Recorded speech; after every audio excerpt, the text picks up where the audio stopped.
스님 안녕하십니까? 예. 수고합니다. 뭐 노설이라고 수고했습니다. 귀한 시간 내주셔서 감사하고요, 스님. 요새 건강은 좋으시죠? 뭐 그저 야 나도 많고 하니 그저 그저기랬지 유지하는 거죠. 뭐 그러시구나. 나가 많으면 뭐 다 왠가 병이 다 발생. 네. 이곳 보광 선원에서 큰 스님께서 주석하신 지가 상당히 오래 되셨죠? 직접 참관하시고. 그렇죠. 내가 와가 뭐다 만들고 다 했으니까. 몇 년이나 됐을까요, 스님? 또 대구 온 지가 뭐 한 4, 50년 뭐 가까이 됐습니다. 그러시군요. 당시 62년 경으로 제가 기억을 하는데요. 당시에는 이렇게 포교당을 하신다는 게 사회적 여건이 쉬운 일은 아니었을 걸로 생각이 듭니다. 어떤 원력으로 이렇게 포교당을 개원을 하시게 됐는지요? 좀 이 불교를 좀 믿으면 네네. 모두 인생관이 달라지고 운명을 바꿔진다. 우리가 모두 그간에 모두 너무 못 사는 사람이 많고 그 걱정 근심이 너무 많은 속에 살아왔으니 불교를 알려서 좀 근심도 있고 좀 즐겁게 사는 사람으로서 돼야 되겠다. 그런 취지에서 그래서 이제 포교를 좀 해야 되겠구나. 포교를 한다는 것은 부처님의 그 많은 8만 4천 법문 그 진리를 그 속에 모든 것이 다 들었습니다. 철학, 과학, 문학, 예술 할 것 없이 모두 그 속에서 나왔거든. 그러니까 그거를 알면 좀 잘 살 것 아니냐. 그런 생각을 해봤습니다. 그러셨군요.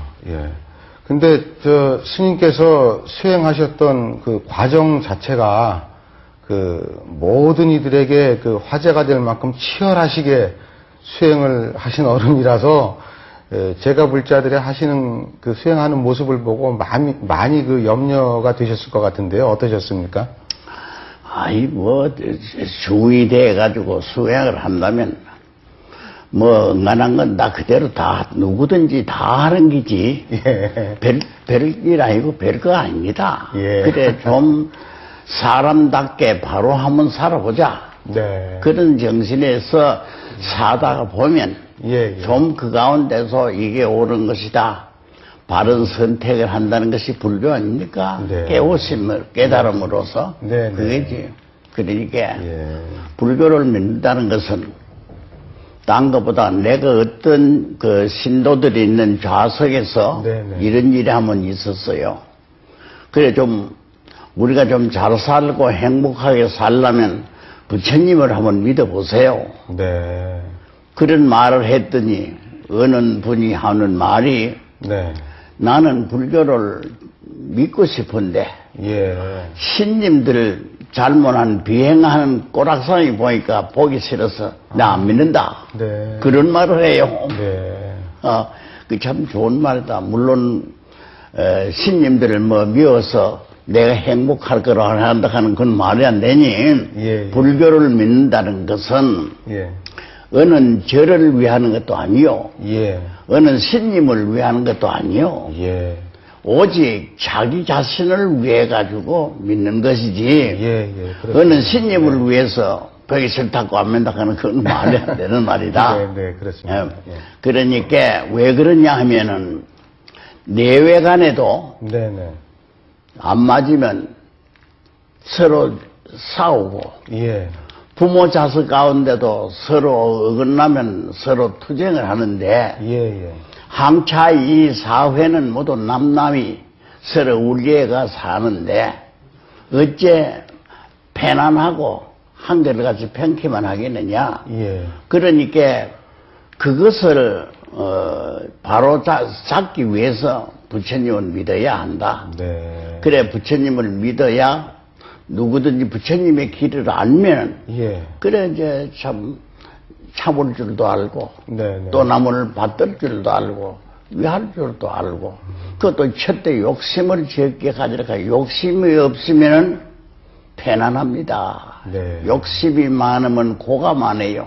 한번 네. 그래 보세요, 현실에. 예. 욕심이 많으면 걱정이 많고 고가 많은 기라. 그래 불교를 믿으면 그 교리에 의해서 자연걸로 수도하는 스님이 뭐 구할 게 무엇입니까? 예. 하리 밥식으로 그저 먹고 그저 아침 저녁 조선 예버리고 좌선한 사람 좌선하고 염불하는 사람 염불하고 예. 또 그래서 맑은 그 태도와 마음의 자세를 국민에게 보여주는 그것이 자기 자신의 수행이 아니냐고. 예. 이제 뭐 그런 뭐 얘기를 했는데 사실은 그런 거거든요. 우리가 예. 부처님 믿는다는 것이 누구를 위해 가지고 하는 게 아니고 모든 자기 자신을 다 위해서. 네. 그러니까 결국에 부처님 말씀에는 내 주위 사람이라는 것은 우로는 부모, 형제, 네. 내 주위에 있습니다. 그 다음에는 형제간, 네. 그 다음에는 내외간, 네. 또 친한 친구, 이것이 모두 내 주위 사람인데 그 주위 사람에게 우리는 어떻게 할 것이냐? 그 사람이 없었어도 안 된다. 네. 주위 사람이 있어야지. 부모가 없어도 안 되고, 예. 형제가 없어서도 안 되고, 예. 친한 친구가 없어서도 안 돼. 그거 모두 필요한 사람인데, 예. 그러면 그 주위 사람에게 항상 편안하고 예. 즐겁도록 해줘라 하는 것이 부처님의 말이다. 네. 그렇게 하면 이 사회를 제대로 편해지는 것이 불교 믿는다는 게 뭐 달리 믿는 게 아니라 그 마음 하나 숨가서 모두 마음에 그런 정신 이어주는 것이 바로 네. 불교 믿는 거다. 예. 뭐 이런 얘기를 내가 또 했죠, 엄마하고. 아, 예. 그러시군요. 그 스님께서는 부처님의 생애를 듣고 바로 대발심을 내시고 출가를 하셨다. 제가 어디서 그렇게 전해 들었습니다. 예, 스님 그 출가 당시의 말씀을 좀 회고해 주실 수 있겠습니까? 그 전에도 뭐 내가 말씀드릴 바가 있습니다만은 내가 천모의 새 속에서 있을 때는 내 욕망이 네네. 공부를 첫때 많이 해야 되겠다. 네. 글을 많이 배워서 높은 지위에 앉고 네. 높은 지위에 앉으면은 만인이 우러러보고 네. 물론 이제 돈도 많이 벌겠고 그래서 공부를 좀 많이 해가지고 좀 고명한 사람이 되고 좀 잘 사는 사람이 돼야 되겠다 이렇게 생각을 하고 있었는데 그때 마침 통도사에서 소연회가 있어서 스님들이 일주일에 한 번씩 내려와서 저녁으로 강연을 해주고 네. 그런데 그때 무슨 강의를 했느냐면 서가열의 일대기를 네, 설명을 하는데 어떤 대목이 나왔던 거 아니 부처님께서는 이 세상에 평화를 주장하고 네. 모든 중생을 편안하기 위해서 그래서 정관왕이 부처님께서 왕이 돼가지고 네. 석가 종교를 도웠고 그래서 성군이 돼서 천하에 그런 위대한 인군이 되라고 이렇게 구원했지만은 부처님은 그때 실탈타는 그 말이 마음에 닿지 않았습니다. 네. 그때 실탈타 생각은 바로 그것이 나라를 다스린다 하면 한 나라를 지키고 석가 종교를 잘 보살핀다면 종교기라 하는 거는 흥할 수도 있고 망할 수도 있는 거지 한결 같은 게 아니고 나라를 잘 모두 받들어서 지키고 하락했지만 그 가운데는 나쁜 사람들이 있어서 잠입해서 전쟁도 일받고 사람도 죽이고 뭐 별거 있으니 그 나쁜 놈들은 잡아서 벌도 주고 심지어는 죽이기도 하고 하는 건데 그게 무슨 인구매가 좋은 게냐. 그래서 그런 게 싫고 어디까지나 주위 사람을 즐겁게 편하게 해주는 그 길로 가야 되겠다는 결심이 더욱더 굳어졌더라 이 말이죠. 네. 그래서 내 역시 그 대문을 듣다가 네. 깜짝 내가 참 놀랐어요. 부처님 가등이 별 사람인 줄 알았지만 별 사람은 별 사람이다. 네. 참 그렇겠다. 네. 그리고 내가 생각하고 반대다. 나도 지금 공부를 많이 해가 높은 자리에 앉아가지고 지위를 남인데 참 그걸 높이고 돈도 많이 버리고 뭐 좋은 것도 많이 하고 했는데 그게 다 뭐 별게 아니고 하다하고 모두 그래 했으니 그 얼마나 부처님 그한가. 그러면 그 수도의 길을 찾았다는 것은 이 세상에서 생사윤회를 면하고 한다 하니까 그 길이 참 좋은 길인가 보다. 부귀공명을 하나되게 허실짝같이 버리고 갔다는 거 참 너무 위대하다. 그래서 그게 감동이 돼서 이 불교를 한번 알아봐야 되겠다. 그때 참 주의되고 출가를 해야 됐다는 사기 턱이 시작했던 거예요. 그러고 쳤다가 결국에 이제 나도 이제 그 길을 들어오게 된 거죠. 그래가지고 동기가 주의된 동기가 바로 그겁니다. 참 부처님은 세상의 부귀공명을 다 버리고 그거보다 더 좋은 거, 뭐가 더 좋은 게 있나 한번 찾아봐야 되겠다. 그러다 보니 이제 불교 들어와서 경을 보기 시작했고, 그래서 찾아보니 결국에는 마음 닦아야 된다는 것이죠. 그래서 이제 동기가 그겁니다. 그러셨군요. 당시만 해도 행자 시절 그 수행을 하시면서요, 그 은사 스님께서 굉장히 엄격하신 어른이라 굉장히 그 혹독한 행자 시절을 보내신 걸로 들었는데요. 그런데, 네네. 주의되면은, 네네. 그냥 범범한 생각으로 되는 게 아니고, 네네. 새로 사람이 되는 겁니다. 새 사람이 돼. 수행자로? 네. 그러니까 새 속에 가졌던 생각을 다 버리는 거죠. 그래 출가에 대해서 세 가지 뜻이 있어요. 첫 때는 스님들이 모두 출가한다, 주의된다. 사친을 부모 형제를 이별하고 머리를 깎고 부처님 돌아가 부처님을 받든다는 것이 사친이라 부모를 사양하고 그래 한다는 것이 첫 때는 이 새 속에 얽혀 놓으면은 애정, 집착 여기에 얽히면 새 속길이 떨어지지 수행의 길은 어렵습니다. 안 됩니다. 그렇다가 보니 속가에 가는 것도 자제를 하고 멀게 합니다. 그러니까 우리 스님도 보면 중견할 때는 집에 잘 못 가게 해요.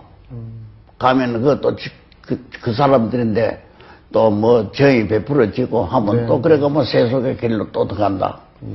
그래서 참 그 세속의 길이라 하는 것은 모두 욕심 가지고 사는 데 아니에요.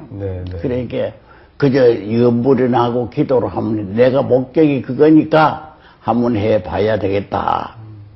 그래서 그때 이제 시봉을 3년을 하고는 그 뒤에 이제 참 그 길로 내 목적지로 가려면 여기 일해가 있어가도 안 되고 또 이 세상은 무상하고 덧없는 기라 한 해, 두 해, 하루 이틀 가는 것이 곧 가는 길인데 이 세상에 존재하는 것은 없어지는 문제예요. 죽고 마는, 이 세상 태어난 건 죽고 마는 거지, 영원한 건 없는 거다. 그래, 이 중지를 하고 경을 배우고 뭐 이 말 할 것도 오래지 않아. 우리가 한 해, 두 해 하는 것도 이거 뭐 잠깐 꿈속에 지나가는 거로구나. 그래서, 이거 급하다. 그래서 걸망을 지고서 그 당시에 통도사, 우리 사형되는 이가 한 분이 또 서울에 있다가 돌아갔습니다. 성학이라 하는 우리 사형되는 분인데, 그이가 수자로 또 나갔고, 또 정봉달이라고 하는 분이 또 수자로 나갔고, 그리고 우리 집안에서 이제 내꺼정 서희가 이제 나온 택이죠. 그래서 그분이 어디가 있냐 하면 금강산가 있다. 금강산이라 하면 우리나라에서 유명한 명산성지인데, 여간 해가지고 금강산을 하면 못 갑니다. 그때는 경제적으로 어렵고, 교통도 불편하고, 그러니 그래 한번 간다는 거는 여간 해가지고 안 되거든요. 예. 그리 거기는 고등선원이라 예. 마하연이라 하는 데가 53칸의 집안체가 그 불타버렸습니다. 53칸. 예, 네. 6.25 때 불탔어요. 네. 그래 이제 그 마하연이라 하는 거기는 선원인데 전국적으로 저병한 참 고등선원이다. 공부 꽤나 하는 사람은 거기에 다 거쳐야 된다. 그래서 그때 이제 사형님이 거기 있고 하다가니 그 어지하고 그리를 찾아가서 지도를 받아야 되겠다 이래서 그래서 금강산으로 가게 됐다는 게 그럼 내가 그전에도 얘기 한번 했지만 참 서울에서 네. 500입니다. 금강산이 500인데 그때는 아무 돈도 한 푼 없이 그래서 신발도 벗고 예, 예. 그래서 500리를 내가 하면 내 최고 기록으로 한번 걸어서 금강산을 내가 갔던 기록이 있습니다. 맨발로 걸어서 금강산 마하연까지. 맨발로 갔다는 거는 네.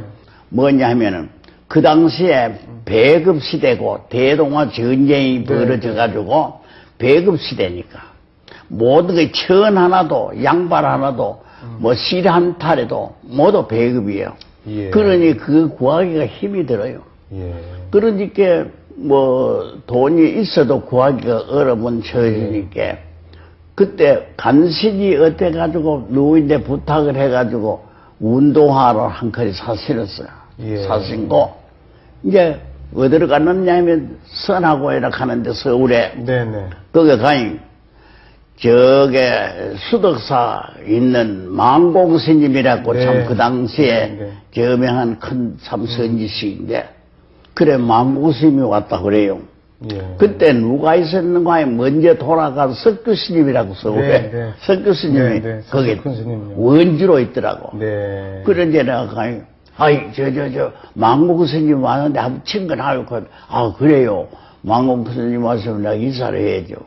그래 이제 인사도 또 하러 가니 절을 하고 하니 이러고 치다보대 이래야지 너 참선은 왜 하려고 그래 이래. 예.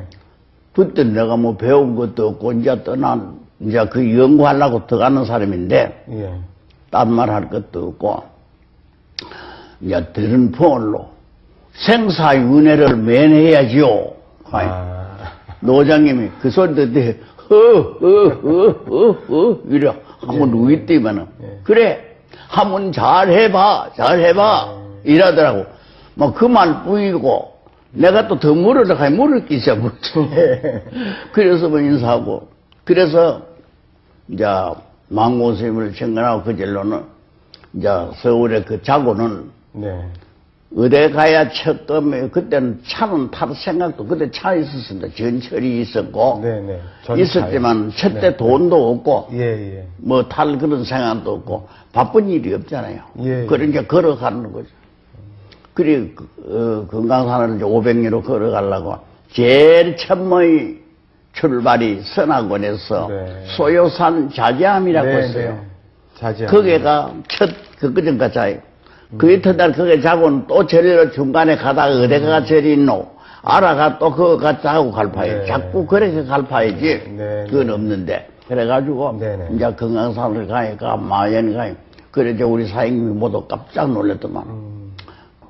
그래 이제 그때 가니 성철 스님이라고 네. 회의사 네. 또 자원 스님 네. 또 윤남 스님 예. 그분들이 그 모두 다 있었어요. 예. 또 오대산 타너 스님도 또 가니 네, 그때 네. 거기서 만났습니다. 네. 정말 쟁쟁한 예.